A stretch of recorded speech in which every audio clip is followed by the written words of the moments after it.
फरीदाबाद में सनातन के प्रचार के लिए एक विशेष आयोजन होने जा रहा है और फरीदाबाद वासी किस तरह से उसका लाभ ले सकते हैं। हमारे साथ ये तमाम वो लोग मौजूद हैं जो सनातन के प्रचार के लिए लगभग पिछले कई वर्षों से जुटे हुए हैं और इस आयोजन में अहम भूमिका निभा रहे हैं। सर, क्या नाम है आपका? मैं योगेश कुमार शर्मा जी। जी योगेश जी, पुरी के शंकराचार्य जी आ रहे हैं 11 तारीख को। थोड़ा दर्शकों को बताइए कि थोड़ा सा मैं चाहूंगी कि शंकराचार्य जी के बारे में भी बताइए जो नहीं जानते हैं, और किस तरह से लोग इनका जो है लाभ ले सकते हैं।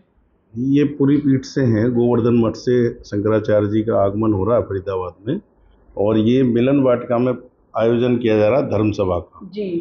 शंकराचार्य जी इस पे उद्घोष रखेंगे और मिलन वाटिका में लगभग शाम को 5:30 बजे से 8 बजे तक का प्रोग्राम घोषित है, सेक्टर 11 मिलन वाटिका जी।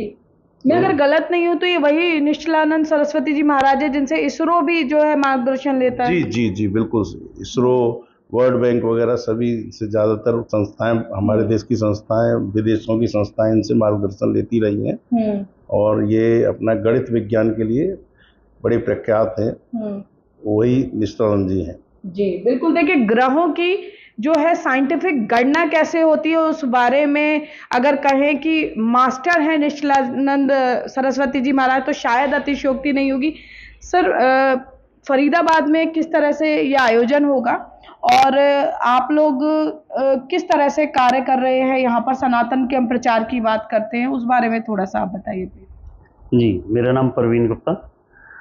लगभग 2.5 वर्ष पूर्व आदि गुरु शंकराचार्य जी हुए और उन्होंने 4 पीठों की स्थापना की, 4 को 4 वेदों से जोड़ा, और उस समय से अब तक 145 से शंकराचार्य जी हैं जो इस समय वर्तमान में स्वामी निश्चलानंद सरस्वती जी हैं। तो इस समय इन्होंने 22 किताबें जैसे वैदिक मैथमेटिक्स के ऊपर लिखी। तो 143 में जो शंकराचार्य जी थे उन्होंने पहली किताब लिखी थी जिसके ऊपर पूरा विश्व आज वैदिक गणित के ऊपर काम कर रहा है। तो पूज्य महाराज श्री भी जो यहाँ पर आकर हिंदू राष्ट्र उत्कर्ष अभियान यात्रा के तहत जो यहाँ पर आ रहे हैं, उसमें जो धर्म सभा होने जा रही है उसमें उनके प्रवचन रहेंगे, सभी सनातनी उसमें लाभ उठा सकते हैं। जी सर, जो धर्म सभा रहेगी उसका मेन सार क्या होगा? मतलब किस तरह के प्रवचन होते हैं महाराज जी के, ताकि जो लोग हैं वो उसको सुनने के लिए आए, और किस मंशा के साथ वो ये यात्रा जो है उन्होंने आरंभ की और उस पथ पर लगातार आगे बढ़ रहे हैं? जी, मेरा नाम कृष्ण कुंद्रा है। अभी हम जब कभी बात करते हैं किसी गुरु की या किसी बाबा की तो ध्यान में ये जाता है कि भी ये कोई उपदेश देने आ रहे हैं या कुछ ऐसा कुछ करने आता है। हमारा यूथ भी यही सोचता है कि अरे बाबाओं की धर्म सभा में क्या जाना, लेकिन इनका जो ज्ञान है वो उस विज्ञान पे आधारित है कि हमारा यूथ भी अगर इनको एक बार सुनता है और उनके मन में जो जिज्ञासा होती हैं, जो हमारे साइंस को लेके या कोई भी किसी फॉर्मूले को लेकर जिज्ञासा होती है या कोई धर्म के विषय में कोई जिज्ञासा होती है, तो उसका एक सटीक जवाब उनके पास होता है, तो उससे हमारा जो यूथ है वो भी कनेक्ट होता है। उसे जो हमारा वैदिक ज्ञान है, हमें लगता है कि भी जो ज्ञान है वो पश्चिम से आया है। हमारी यूथ को जो आज तक ये पता चला है, मतलब कि उनको यही बताया गया कि पश्चिम से सारी चीज़ आई है, जबकि पश्चिम ने हमारे भारतवर्ष से सारी चीज़ सीखी है और उनका जो मूल चीज़ है वो हमारे गुरु शंकराचार्य हैं, वो है। तो वो जब यूथ को पता चलता है कि भी सारा ज्ञान हमारे शंकराचार्य, हमारे इन धर्म गुरुओं के पास है, तो जब उनको बहुत आश्चर्य होता है और वो हमारी जो यूथ है जनरेशन बहुत कनेक्ट होती है और उस चीज़ को लेके ना वो बहुत उत्साहित भी होती है। अभी जैसे पिछले जितने भी कार्यक्रम हुए हैं, मैंने खुद अनुभव किया है, जो भी यूथ ऐसे ऐसे क्वेश्चन पूछते हैं कि उनको कभी मतलब सोच भी नहीं सकते कि भी ये ऐसा चीज़ होता है। उसका एक छोटा सा एग्जांपल मैं देना चाहता हूँ। जैसे वायुयान जैसे है कि भी राइट ब्रदर्स ने इसका आविष्कार किया, जबकि क्या है कि ये हमारे ग्रंथों में पहले से है विमान शास्त्र।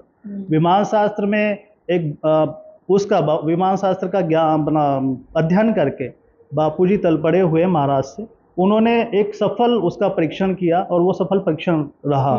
लेकिन अंग्रेजों का शासन था, उन्होंने उस चीज़ को दबाया और वो राइट ब्रदर्स के नाम उसका वो दे दिया गया। तो ऐसी ऐसी चीज़ जब यूथ को हमारे को पता चलती है, हमारे बच्चों को पता चलती है, तो उनमें एक विश्वास जगता है और फिर वो आकर्षित होते हैं। तो ये आज के समय की मांग है। हमारा भारतवर्ष विश्व गुरु रह चुका है और है भी।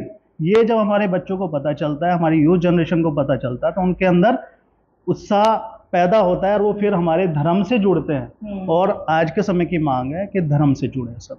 बिल्कुल। और देखिए, ज्ञान विज्ञान से पहले आया है, शायद इस धर्म सभा के माध्यम से ये युवाओं को समझ भी आए। क्या नाम है सर आपका? Doctor R.K. शर्मा। डॉक्टर साहब, जैसे आजकल युवाओं की अगर बात करें, कई बार पेरेंट्स भी शिकायत करते हैं या देखने में मिलता है कि संस्कारों का कहीं ना कहीं पतन हो रहा है। जी।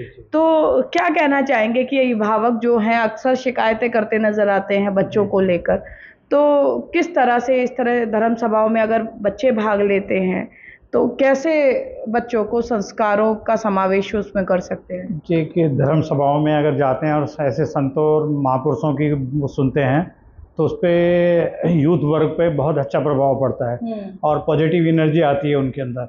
और इधर उधर की जो कुरीतियाँ हैं, जो मिसकंसेप्शंस हैं, वो सब दूर होते हैं और अच्छा हम लोग धर्म के रहने में एक अनुशासन में रहते हैं और अच्छी लाइफ जी सकते हैं। जी बिल्कुल। क्या नाम है आपका? जी, मेरा नाम ध्रुव चौहान है। जी, आप कैसे जुड़े हुए हैं और किस तरह से युवा हैं?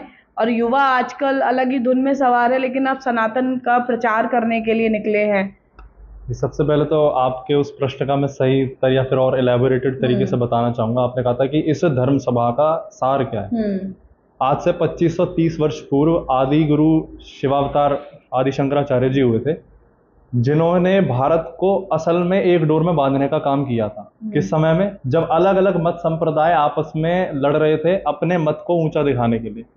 उन्हीं की गुरु परंपरा में आज वर्तमान में श्री निश्चलानंद सरस्वती जी महाराज गोवर्धन मठ से शंकराचार्य जी हैं, वो भी इसी कार्य को आगे ले जा रहे हैं। अभी वर्तमान समय में जो कुछ भी शंकाएं हमारे आपके मन में धर्म को लेकर के हैं, जो कुछ भी सवाल हैं, क्या ये वैज्ञानिक स्तर पर, सैद्धांतिक, वैज्ञानिक, व्यवहारिक धरातल पर क्या ये सभी हमारे शास्त्रों में सिद्धांत खरे उतरते हैं, नहीं उतरते? इनका उत्तर केवल और केवल आपको जो दे सकते हैं वो निश्चलानंद सरस्वती जी महाराज दे सकते हैं। अभी बहुत अच्छी बात श्रीमान जी ने कही कि इसरो के वैज्ञानिकों ने भी इनसे मार्गदर्शन लिया। क्यों? क्योंकि इन्हें पता है कि गुरु कृपा से, गुरु का अनुग्रह इनके ऊपर इतना है, वो जो शाश्वत ज्ञान जो श्रीमन नारायण से चला आ रहा है वो इन्हें पता है। और यूथ के लिए मेरा यही मैसेज है। आपने पूछा मैं कैसे जुड़ा, एक कुछ सवाल था जो कि मैं सोच रहा था कि क्यों संभव है नहीं है, वो मैं यूट्यूब पे ढूंढने लग गया। समय महाश्री की वीडियो सामने आई, मैंने देखा, सुना, बहुत लॉजिकल और बहुत ही वैज्ञानिक स्तर पर जाकर के उन्होंने समझाया, मैं आकर्षित हो गया। फिर मैंने बहुत सी वीडियोस देखी, जुड़ाव हो गया कि ऐसा तो मैंने कहीं नहीं देखा कि कोई बाबा ऐसे बात कर रहे हो जो कि इतने वैज्ञानिक स्तर पर जा कर के और इस भाषा में बताना कि बहुत आसानी से समझ आ जाए। और बाबा कहना गलत होगा क्योंकि शंकराचार्य जी कोई छोटा मोटा पद होता नहीं है। जिन भी व्यक्तियों को नहीं पता, मठामनाय उपनिषद में शंकराचार्य जी के लिए लिखा है कि यदि कोई मर के यहाँ से यमपुरी जाता है और उसके लिए शंकराचार्य जी ने धर्मशास्त्र की सीमा में जो भी निर्णय दिया होगा वो यमराज को भी स्वीकार करना पड़ेगा। तो सामान्य साधु सन्यासियों से कहीं गुना ऊंचा पद शंकराचार्य जी का होता है। ऐसे दिव्य पावन संत का चरण यहाँ फरीदाबाद में पढ़ रहे हैं, तो आप इस अवसर को गंवाएं मत। संतों का दर्शन कभी भी बेकार नहीं जाता, चाहे जीव करे, पशु करे, मनुष्य करे। तो देखिए, फरीदाबाद सौभाग्यशाली है कि जगत गुरु जो है शंकराचार्य जी का यहाँ पर 11 अक्टूबर को धर्म सभा का आयोजन जो किया जा रहा है, ज्ञान और विज्ञान का अनोखा संगम देखने को मिलेगा। और आजकल का युवा जिसके अंदर बहुत सारे प्रश्न चलते हैं और उस प्रश्न का यदि सही उत्तर ना मिले तो शायद वो पथ भ्रमित हो जाता है। तो ऐसे में आपके मन में भी अगर कोई शंका है, आप नहीं समझ पाते हैं, ज्ञान और विज्ञान का आपस में सामंजस्य नहीं बिठा पाते हैं, तो जरूर आप इस धर्म सभा का लाभ उठा सकते हैं। और इसके जरिए कैसे सनातन का प्रचार करके जो है देश को एक हिंदू राष्ट्र देश बनाया जाए, ये संदेश लेकर ये आयोजन किया जा रहा है। और उम्मीद है कि इसके बाद जो है सनातन का प्रचार जो है और अधिक मजबूत होगा और जो आना है शंकराचार्य जी का वो एक सार्थक साबित होगा। कैमरा पर्सन शिवम के साथ फरीदाबाद से पूजा शर्मा, पंजाब केसरी टीवी। हमसे जुड़े रहने के लिए हमारे YouTube चैनल को सब्सक्राइब करें और नई वीडियो की नोटिफिकेशन के लिए बेल आइकॉन को दबाएं। अगर आप ये वीडियो Facebook पर देख रहे हैं तो लाइक जरूर करें और ज्यादा से ज्यादा शेयर करें। धन्यवाद।